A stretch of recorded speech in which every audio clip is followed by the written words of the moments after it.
Hello, my name is Jennifer Delac, and today I'm presenting on a digital theatrical experience that I conceived and directed entitled Take a Walk in My Shoes.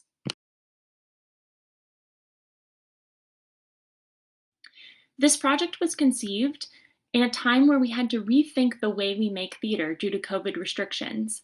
With racial injustice sparking a movement in our country, we felt it important to focus on a variety of voices. This led to letting the actors speak with their own voice, whether through words and poetry they wrote or physicality and dance, all in an effort to grow an understanding of another's journey.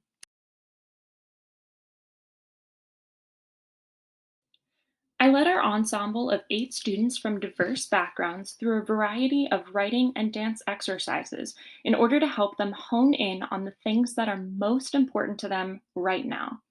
I then paired them up with one another as well as small groups and as a full ensemble, and we experimented with starting with one thought in dance or spoken word form, and then responding in a poetic way with whichever we did not start with.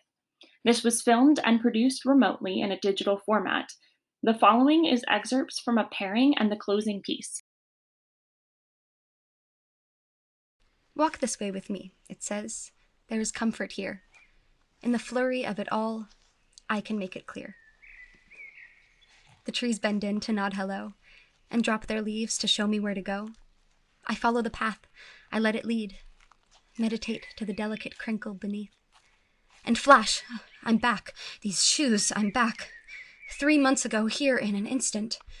A sour bile rising in my chest, the tip of a tear rises to a crest. In floods iced tea, quiet nights, loud heartbeats, melancholic phone calls, long, empty halls. Then snap, 1 step forward, 6 months back. A bus ride, a high five, a loving stare you wouldn't dare interrupt with a blink.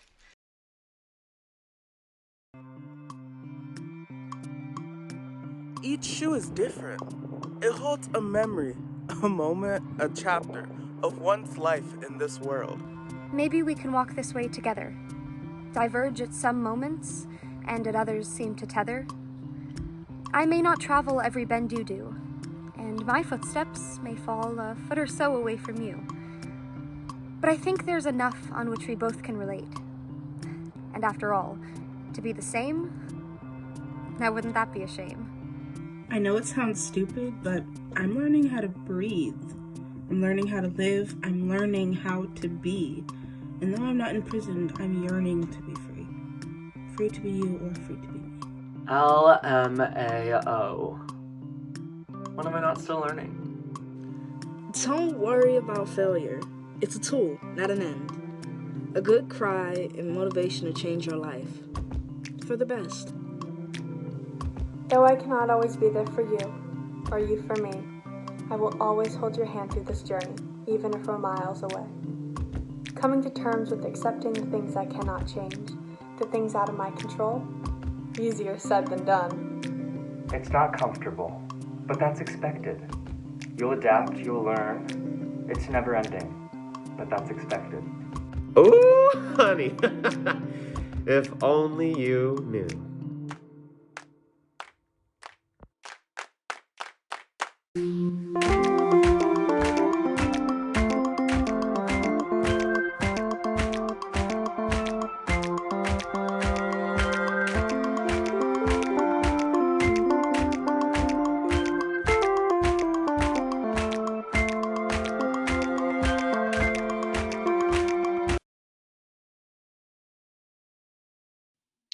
Through the process of creating and curating this 30-minute piece, we learned that taking a walk in someone else's shoes is not as simple as a stroll around the block.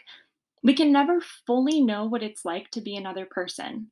But with careful, dedicated listening, we can grow in our empathy and respect for one another. We are each unique individuals with valuable stories to share, but we also share some things in common in the very things that make us human. In this time when we are forced to confront the way we tell stories, we have an opportunity to look at ways we can transform the process, such as exploring actors using their own words instead of a playwright's, or speaking in thoughtful response to the way someone moves in space, how their body just lives and breathes. We owe it to ourselves and the art form to do this kind of work.